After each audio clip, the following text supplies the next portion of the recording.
Achtung, welcome to We Have Ways of Making You Talk with me, Al Murray and James Holland. James, I understand you're transmitting from some secure hidden location, is that right? Yeah, I am. I'm in on a small island in the Ionian Sea, looking out at the dark blue hills of Epiros, mountains of Epiros on the Greek mainland, which is very exciting because, of course, it's a scene of much warfare and violence in the Second World War. Is it all-inclusive secret location? It's self-catering secret location. It's not it's very much self-catering. It's very much self-catering, but it is a lovely location. It's a great mate of ours from home in the Chalk Valley. Oh, very nice. And Frankie is actually he's a rather amazing songwriter. He's written all sorts of hits for all sorts of incredible people, including the only #1 by Queen after the death of Freddie Mercury. And it was that single they did about Freddie Mercury. These Are the Days of Our Lives. No, it wasn't that one. It was another one. Wasn't it? I thought it was. He did. Well, maybe it was. I don't know. Anyway, he wrote that song. Anyway, it's his place, his and his wife's place, and they obviously, for obvious reasons, don't come here in August. Because it's unbelievably hot with lots of mosquitoes and vast numbers of British tourists. But apart from that, it's absolutely beautiful, and lots of sort of twinkly Mediterraneans. I've been getting up every morning and swimming in the sea every morning, taking myself off before anyone else emerges, and it's been rather nice. Very good, excellent. You've been emerging like Aphrodite in a shell every morning, have you? Yes, exactly. Sort of chastely, kind of putting a hand over my nipples. Now there's an image for anyone. Yeah, there's an image. Anyway, how about you? What have you been up to? Because I haven't seen you since We Have Ways Fest. No, exactly, and we haven't really spoken properly. I've been doing all sorts of stuff, and I did a gig with my daughter Willow on Saturday. Yes, night, I saw that. How did that go? Brilliant. She's brilliant. Of the beautiful voice. I mean, she's got a voice like a siren, hasn't she? It's ridiculous. Amazing. I've never been so beautiful. I've never been in a band with anyone this good before, which is rather. I hope anyone in any band I've been in before doesn't listen to this because they'll go, I see. Oh, thanks very much, Al. She is truly amazing. She is. She's got an amazing voice. She really has. Because I'm at the back behind the drum set. She plays plays out all the songs as she sings them. So I miss all that. I just see the back of her head. So I don't get to watch the show. But there we are. That's a small price to pay. Anyway, so you're in Greece. We should talk about the festival because we haven't discussed the festival. Well, yeah, a brief wash up, I think. A great time was had by all. I mean, the kind of overwhelming sense I got was just how lovely everyone was again. Yeah. I mean, we knew that last year everyone was going to be kind of on side because all the people there were people who were members of the Patron Independent Company. But this year was a kind of sort of, it was open to all and it wasn't just IC. And, you're always a bit nervous, aren't you? That, people are going to get a bit snotty. They've sort of paid a bit of money to come and, is it all going to live up to the billing and all that kind of stuff? But it's amazing. I've never been to an event where there's been such a kind of sort of big love. It was wonderful. I was a bit nervous because it was only, the last one was only September and I thought, is there any way I got on the site and I thought, we're back again, oh God, already. And I was thinking, is this going to work? And are we going to have the same vibe? Because the September one was very much at a sort of post-lockdown demob kind of vibe. Yes. And I thought, well, we're going to have to do without that. That won't be there. That can't be there. So we'll do without that. But I really enjoyed it. And I know a lot of people have gone, oh God, I couldn't go to all the talks I wanted to go because they all clashed. That's kind of the idea. We kind of, I don't mind a tiny bit of FOMO. I don't mind people having to make up their minds about what they want to watch because we want to lay on so much stuff. And all the talks I saw were absolutely fascinating. We've already put it out. The one with Civilian Army. Yeah, God, I mean, unbelievable. Yeah, and also to hear people who know their brief that way, slightly disagreeing with each other, but being kind of polite. At one point, Daniel said, "I don't want to have this argument again that we've been having for the last 5 years." And you think, "Oh right, okay, academic cudgels come out now." I was struck by that. I thought it was lovely that. First of all, one of the things that's been really nice over the past particularly the past 5-10 years for me, has been, making some really, really good friends within the historical Second World War firmament fraternity. Yeah. And that's inevitable because you're going to sort of bump into people. But, people like PCA, you know, he's a great old mate of mine, Alex Ritchie, Steve Prince, these are really, really good pals. And since the start of the podcast, we've made other friends, Jonathan Fennell, Dan Todman, but also, amazing people like John McManus. Yeah. And Mike Nyberg. He wasn't here this year, but I'm sure we can get another time. Yeah. These have all become friends, and it was just lovely to see them all at the festival, along with Katja and Katrin Himmler and various other great and the good, and then other sort of people who are sort of emerging as historians, people like Andy Aitchison and Sandy Chatterton. People like that, and it's just really lovely to be able to kind of spend time with these people and learn from them and pick up on the amazing work that they're doing and just feel like I don't know about you, but I just feel so hungry for all this information. I just kind of it is this incredible bottomless pit, isn't it? The subject matter. Yeah. But when you're there, you don't feel daunted by that. At least I don't. I just feel excited by all this stuff there is still to learn. I think it's amazing. I come back to that thing that really the only way to approach this is that you're trying to learn from it, because there's no way you can know it all. It's that there are people who are experts, but essentially, like a total expertise of this subject is a mirage. It's impossible. There's so much to accumulate and fit in, and then so many other ways. I mean, what I really liked about the Citizen Soldiers thing is that chat. Is it wasn't about, and I do love talking about the technology, and I do love talking about. I am just in battles and how people make decisions and how people, but really the idea of how do you get a population to fight is such a sort of profound question that if you don't, and that so often, in a lot of the stuff I've read isn't weighed in the consideration at all of what's going on, how you've actually motivated people. I mean, it's really interesting when I asked a question at the end, and Jonathan's suggestion was, because I said the Germans have been thinking about going to war and they said they got a head start. He said, well, you look at their diaries from 1940. They're not saying, our brilliant new techniques we've come up. They're just literally, should we keep going? Yeah, why not? We'll push on then. That there's not, but the difference is, I think, that he was suggesting is that they're up for it. They're motivated to fight, so they find fighting easier in a way that, it takes the British plenty of time to figure out how to be motivated to fight. And that's the chicken and the egg sort of situation. But that's the thing that doesn't really get talked about much.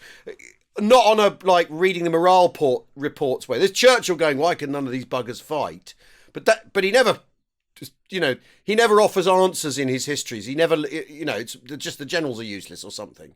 You know what I mean? Yeah, I do. But also I remember reading, I think he's called Siegfried Napper. Something like that. And he was an artilleryman who joined in 1938. And the reason he joined the artillery is because he kept seeing on the kind of newsreels and kind of, on the sort of Nazi chit-chat WhatsApp group, effectively, from the 1930s. Lots of stuff about kind of, sexy new SPs, self-propelled guns and things on tracks and stuff. So anyway, so he joins the artillery, all kind of absolutely, bristling with excitement about being at the cutting edge of the new military technology. The first thing he's asked to do is clear out the stables. And he thinks, hang on a minute, what's this all about? And basically he spends a whole war kind of sort of pushing a wagon and, and a horse and car. So, but that's a tale as old as time. You join the army to do one thing and end up shoveling shit. So, well, yeah, of course. But it was just interesting that, he had joined the army because of the shiny new equipment, but it wasn't forthcoming. But yeah, no, I mean, I thought it was great, and I also love the fact that you've got these amazing academics there and amazing historians who, and that civilian army one was a showcase of three people who were absolutely at the top of their game. Yeah. But you've also got different expertise, whether it be Keith Brigstock or whether it be Tobin Jones and Yeah. Tom Cunniffe Crawford, they really know what they're about, and you're tapping into that very kind of specialised knowledge. I mean, what Keith doesn't know about artillery in the Second World War is kind of frankly not worth knowing. No, but he's not an amazing. academic, but he's applying that practical thing, and I think what's exciting about the way we look at the Second World War is combining those different disciplines and thinking outside of the box a little bit, to use a cliche, but not just looking at kind of academic work, but also looking at more kind of practical side of things as well, and putting it all into the mix. And it gives you a much more sort of complete picture. But anyway, it was great fun. I really enjoyed it, actually. And I'm rather with you. I enjoyed it more this year because I felt just a little bit more relaxed about it. Yeah, I enjoyed it much more than last year, because last year I was basically nervous about the whole thing. Would it even work? Would they all show up? Would it rain? Whereas this year I was thinking that those things are, I'm all right with those things. I mean, I have to say, I mean, again, it is. Because John McManus, he remarked, he said to me, I can't believe it, the sort of enthusiasm for the subject here, that the excitement, these people really are, they're properly interested, every single one of them, and that enthusiasm is infectious. I think that's definitely the case, and I again, it feels like it did feel again like we had lightning in a bottle, really, and obviously we're going to have to do it again, aren't we? Oh, God. Holy moly! That's not really? an official. That is not an official announcement, by the way. Anyway, so you're in Greece. I might be off to France again. So I've been reading. I've got this book by an author called Jean-Luc E. Catron, or Catron. I don't know if he's American or French, because it's written in this quite odd. He's an American from New Mexico, but he's from France, essentially. About that chap Charbonnier, who I discovered in... oh, yes. It's called So Close to Freedom. It's a World War II story of peril and betrayal in the Pyrenees. Yeah, fantastic. It's absolute... It's the detail this guy's gone into. And basically, he's done the thing of going, I'd heard about this... I'd heard a bit about it, and there were some things in a newspaper, and there was a story of an author died before she revealed who she discovered was the person who'd betrayed these people. Deathbed confessions, all this. Because okay, right, I will apply being a history professor to the subject, and it is absolutely fascinating. So basically, there's this. When Charbonnier is killed on the 14th of June, I think, in La Roque, when he's caught up with by the people from Das Reich, soldiers from Das Reich, and killed with Fresco and the third guy, which we talked about before, he's got a big posse. Yes, what was of the third guy called again? He had another really fantastic name. Charbonnier. Charbonnier is Charbonnier is also Berserk. He's got okay. So Charbonnier and Berserk are the same people. Berserk, That's Berserk. Yeah. But basically, so what he's done with this book is he's working his way through everyone that was in that escape party. The last escape party that was regarded as too large when it came to trying to get these people over the Pyrenees. It probably was. And it probably was. Right? So you've got an American guy in a B-17 who's shot down on a big week raid on his way back, shot down over France, right?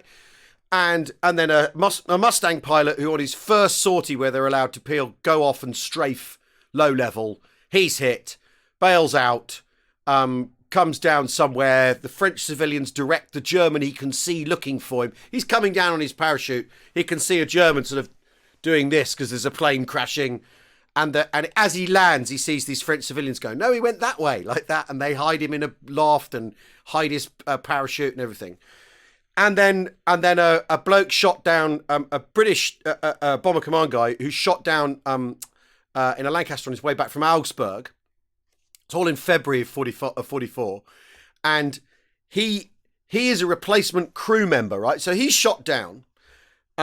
He can't find anyone else, any of the other crew. He's been told, and he's right by a railway. His train's going by, and they've been told that railway workers are probably in the Maquis and are probably worth, sort of hitting up for sanctuary. So he walks along the railway line. He finds some railway workers. He introduces himself to one who doesn't speak any English.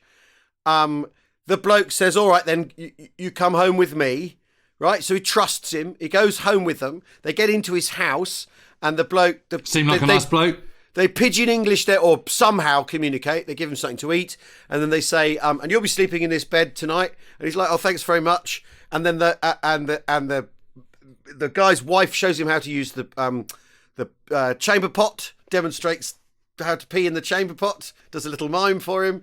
Then he gets into the bed, and then they get in the bed with him because there's only one bed in the house, and he spends the first night on evading. In the bed with the railway worker and his wife. The next morning they do him up they dress him up as a railway worker. They say he's a painter, and they say that he's deaf.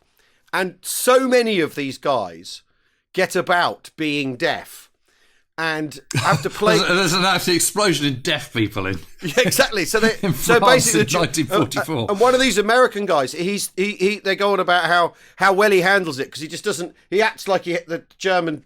Asking him for his papers, he hasn't even heard him. He just completely blanks him, completely ignores him when the German official is asking for his papers. And that guy, it's very interesting. One of the Americans, the person who's helping him evade, his wife has a name that passes for a man's name as well. It's like a French name that could be either. So like he travels. Or something. Yeah, exactly. So he travels round on the wife's papers, being his helper's brother, and and these people all end up graduating, sort of coagulating down towards, is that the right word? No, percolating right. towards Toulouse, where there's the Paris-Dutch escape line out of Toulouse, which is the thing that connects them to Charbonnier and him getting out of the country. But there's just some detail, absolutely fascinating.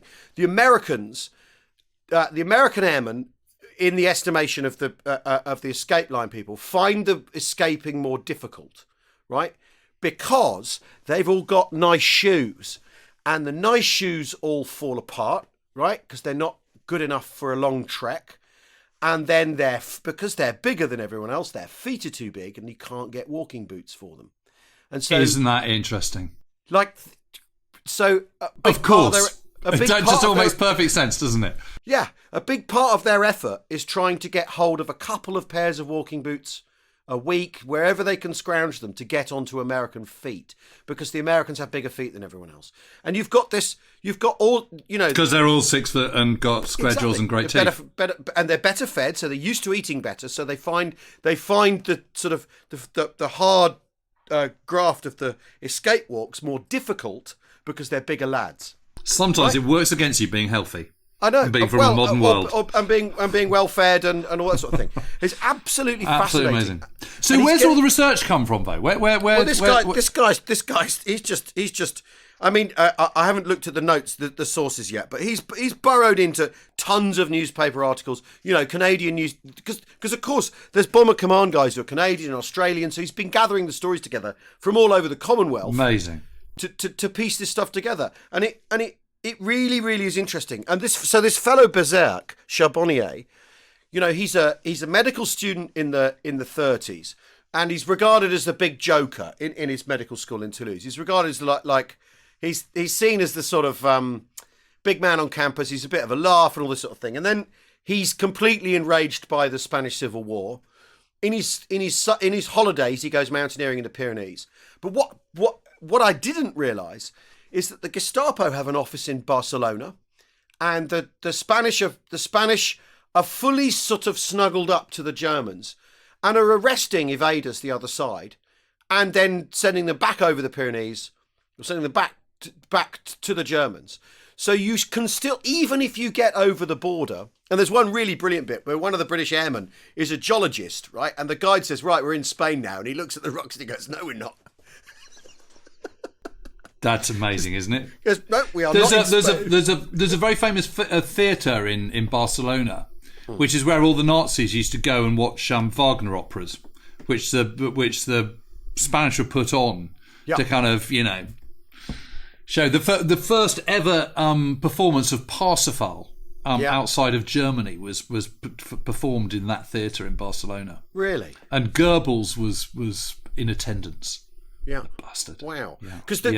Because obviously the big thing is infiltration across the what's striking about these people trickling their way down France or from Belgium, because there's a fellow coming from Belgium and there's Dutch people all joining into this sort of this pool of people who are going to be in this escape, is that you inevitably come into contact with an awful lot of people on your way to the railhead in either in Tarbes or Foix or Boulogne-sur-Gesse or those places. That on your way down you come into contact with a lot of people. So there's an awful lot of points of contact where you could be betrayed and where strange behaviour would draw attention to itself and all this sort of stuff. So you can see really why perhaps these escape lines are so vulnerable to being rumbled, because you're travelling the length of France essentially, especially if you've been shot down in Belgium. Yes, you're going from there, aren't you, into that that tiny little funnel. Exactly. But I mean, it's the most extraordinary story, and what's really been really weird reading it is is all the places I've been shopping in. I've got gone to the Hypermarché in Saint-Gaudens or whatever. All these places. And it's populated with all these foothill towns. The story is populated by all these foothill towns in of the Pyrenees, and it's the effort that this fellow Berserk put into it. He would take one load of people over, trek back, pick up the next lot at the rendezvous, take them back over, trek back. And do. Was anyone paying him for this, or was he just doing it because he just wanted to think? Well, that's the interesting thing, because there is a moment where. There is a little bit where and I'm halfway through this book, so I haven't. There's one bit where they go, yeah, the English aren't sending us any money for any of this, so you'll be lucky if we get you out this month. And what's interesting is that the Freedom Trail, which you can walk in 4 or 5 days now, they very often will sit in a cottage with the 20 evaders for a month and wait for the coast to be clear, and then go up and camp up somewhere for a couple of weeks and hide out before it's clear to move on. And the Germans have got spotter planes up the whole time. They've got people with dogs all over, and are really doing everything they can to disrupt it. There's a permanent presence trying to disrupt the evaders. It's absolutely fascinating. And this guy really Berserk, this guy Berserk got thousands of people out. And it's not just airmen, it's Jews, it's political dissidents. It's really but you're talking thousands. You're not talking like 50 or 100. No, Berserk probably got a couple of thousand people out. Wow, I mean that's a hell of a lot. You think there's 53 weeks in a year? You're taking out maybe 10 at a time. Yeah. Well, he's taking 10, 20 people in a go, and but even so, that's a hell of a lot of trips you've got to make. That's 100 trips, isn't it? I know. And he's a short, wiry man. One of the Americans calls him the old man because he's greying, but he's in his late 30s. He's greying. He's got funny, snaggly teeth that are yellow because he smokes so much, and clearly he's just devoted to getting people over the Pyrenees out of France. But I've got 2 points to this. First one is I still don't understand why Das Reich are there that late in June when they should be in Normandy. Well, I do not understand it. What's wrong with the Feldgendarmerie? What's wrong with the occupation forces? There's 200 kind of German police troops, 200,000 German police troops in Germany. I mean, why the hell aren't they doing this job? Well, my second question is, my second point really is, we've got to do this Freedom Trail. Yeah, we do really. We've got to walk it. We do really, and but with comfortable shoes. With proper shoes, yes. I mean, so one of them. I had shoes with wooden soles, and my feet were killing me, and I didn't think I could go on any further. But I went on, and then we went up through the snow, and I was so hungry I was eating snow. That made me very sick later. We'll do it. We'll do it in a jolly hiking manner, and maybe sleep out a couple of nights. But these guys are. What's interesting is there's always someone who can't do it. There's always someone they have to leave behind, and what they do is one of the guides will take back the people who can't finish the walk, take them back down to a place like Saint-Gaudens or Saint-Giron, get them healthy again, and then try again. I mean, it's absolutely amazing. Incredible. Anyway, well, should we take a break and then we'll come back? We'll talk about where you're on holiday. Let's do that. We'll be back in a second.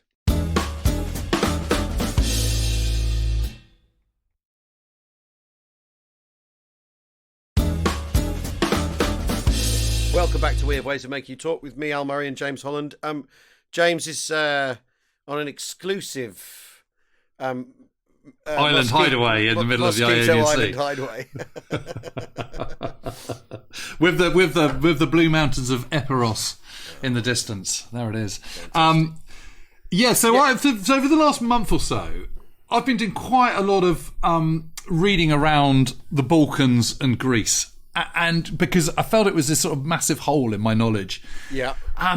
Goodness me, is it fascinating. I mean, it is really, really properly interesting with some incredibly just unbelievable characters. I suppose it's inevitable, isn't it? You know, you're always going to have these charismatic types who kind of come to the fore. But the Greek one is and the Balkans one, I mean, it is complex, and one of the reasons I think people kind of veer away from it is because they think, well, it doesn't really affect me. You know, it's not in Normandy. It's not kind of, you know, there's no direct consequence to Britain or to America or Canada or whatever. And you can't read the alphabet easily. Easily. Although actually the Demotic Greek language is one of the byproducts of the Second World War and the growth of the EAM and the EALS. It all gets very complicated. They love acronyms. They do.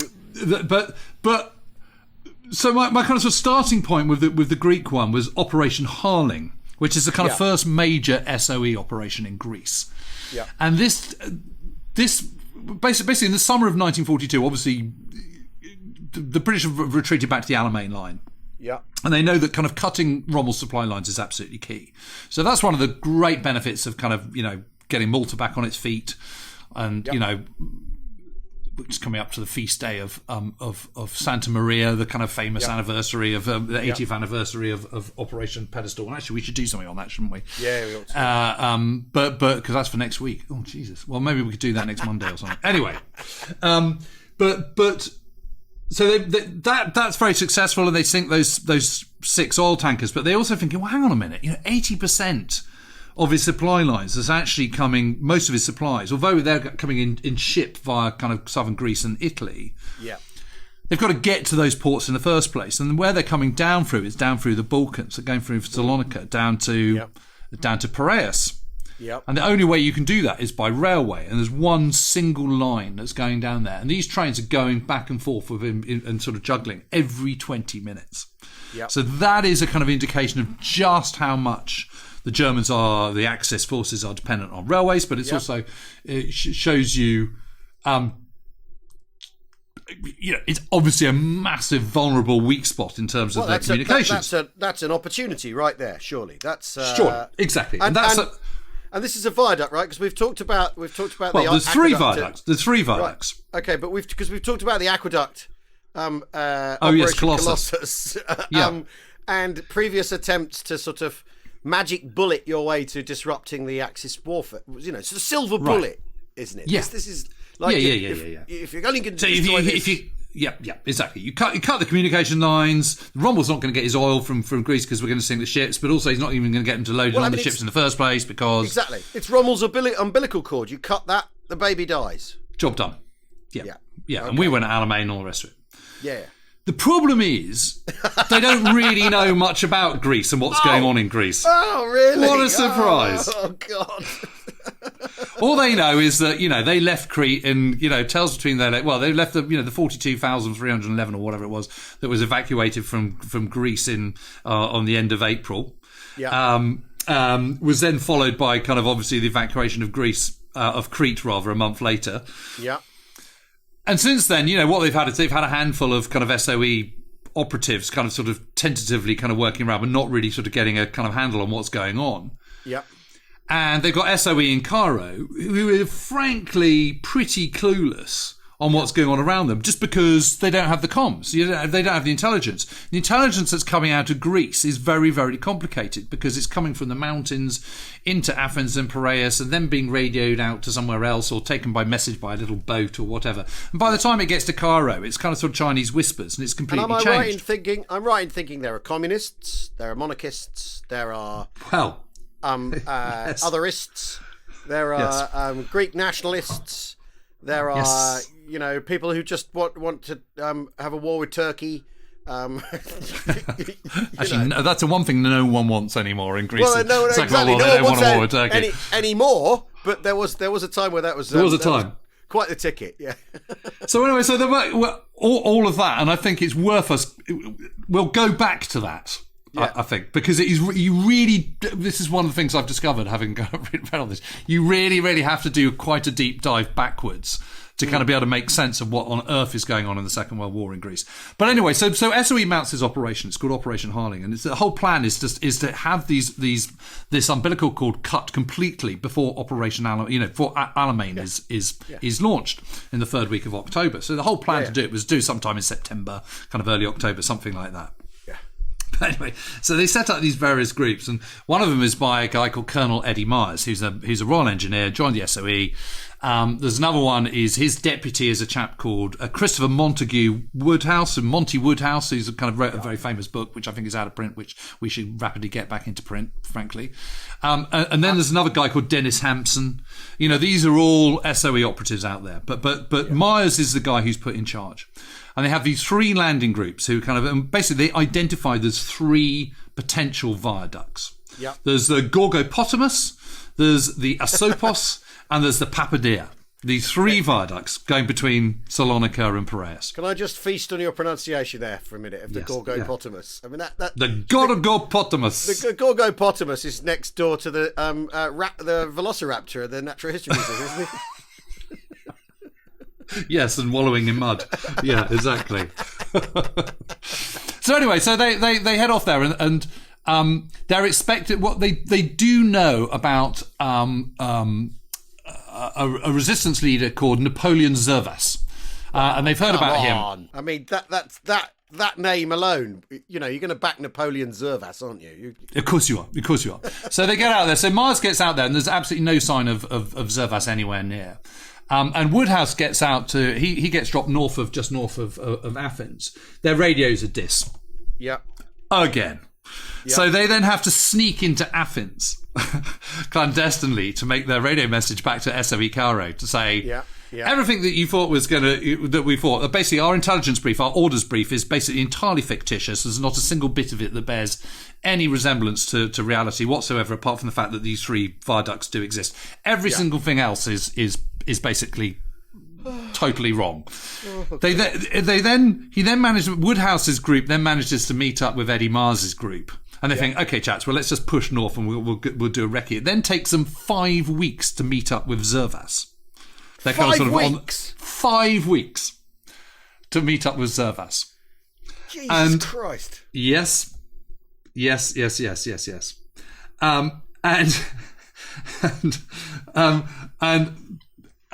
They then meet up with this other guy called Aris. Oh God, what's his name? You can tell I've been really struggling with these. With these incredible names. Okay, so his real name is Thanasis Claris, but his nom de guerre is Aris Velushotis. Right. Okay, and the key feature about Napoleon Zervas and Aris Velushotis is, like all resistant leaders, they have to have massive beards. And huge barrel chests. So this is absolutely kind of par for the course, and both of them do. Basically, they look exactly the same, but they couldn't be more different. Right. Anyway, what they then realise, having got in here, got to these places and hooked up with Zervas, is that actually there's not a load of sort of disparate apolitical bands. There are two movements. Yep. There is ELAS, EAM. EAM is the kind of political part of it, which is the kind of sort of, Greece for everyone. It's the National Liberation Front, but it's communist, right? It's communist in its heart. But what they're trying to do in the Second World War is they're trying to appeal to a broad national unity thing. Yeah. But the problem is you're either kind of sort of very monarchist and conservative and right wing, or you're communist. Yeah. Although actually within ELAS and EAM there are lots of people who are neither.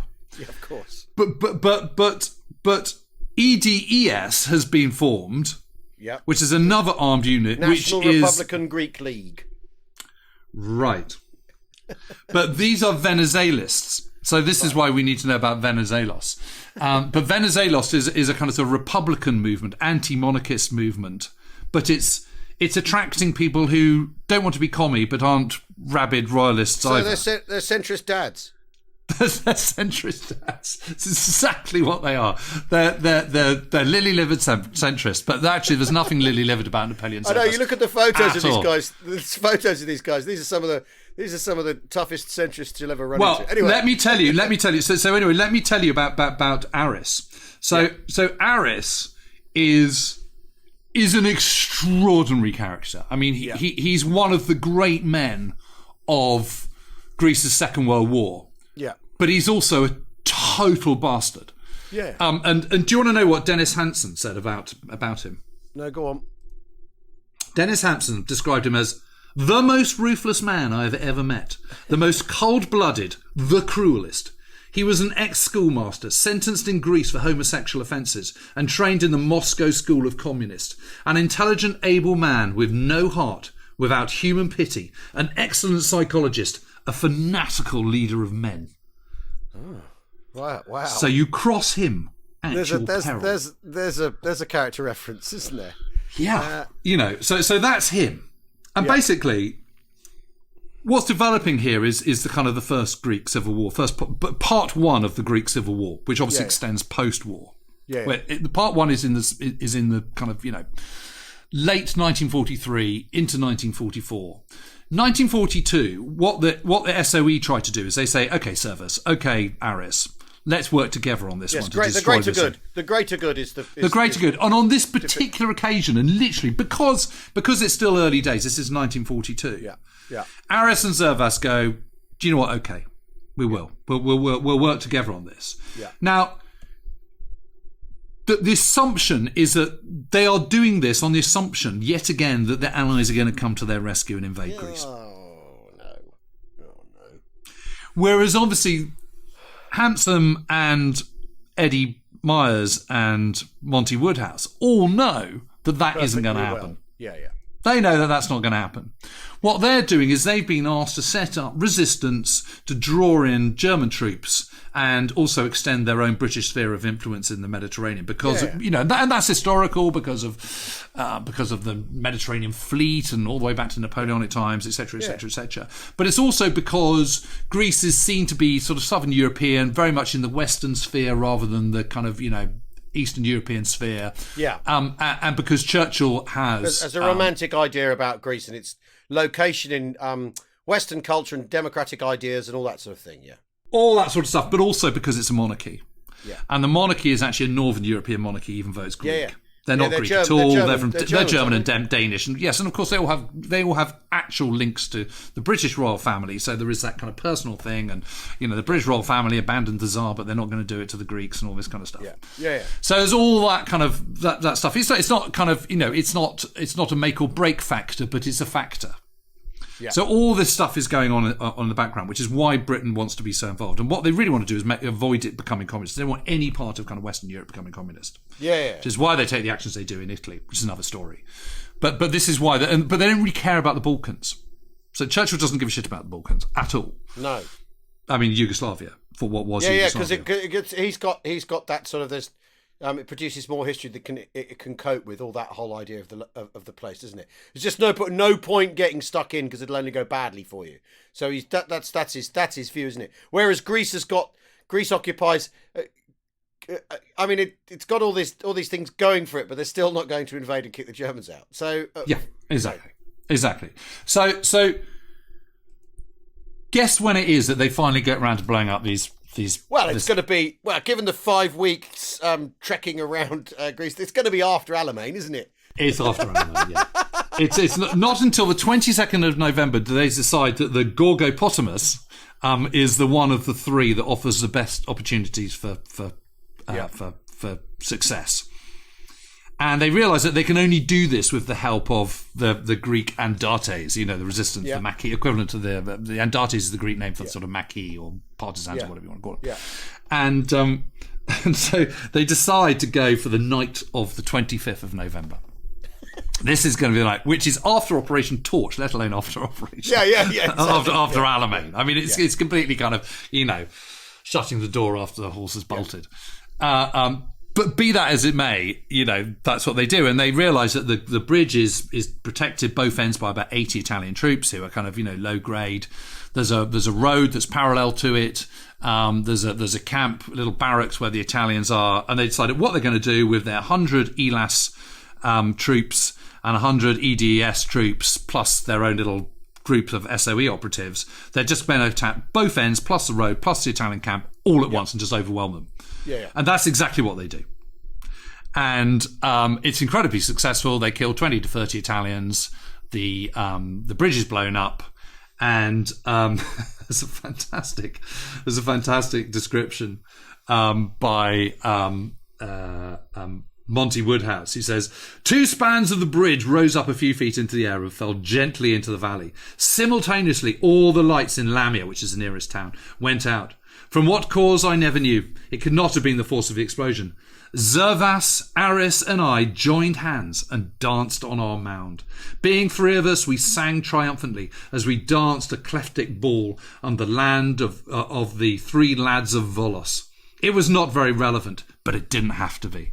So you have this image of these of Monty Woodhouse, this sort of ascetic British SOE operative with these 2 barrel-chested, bearded resistance leaders, both of whom within 6 months are going to be absolutely at each other's throats and sworn enemies, but at this particular moment, dancing a jig and holding hands, and it's a kind of it's a fabulous image. Yeah.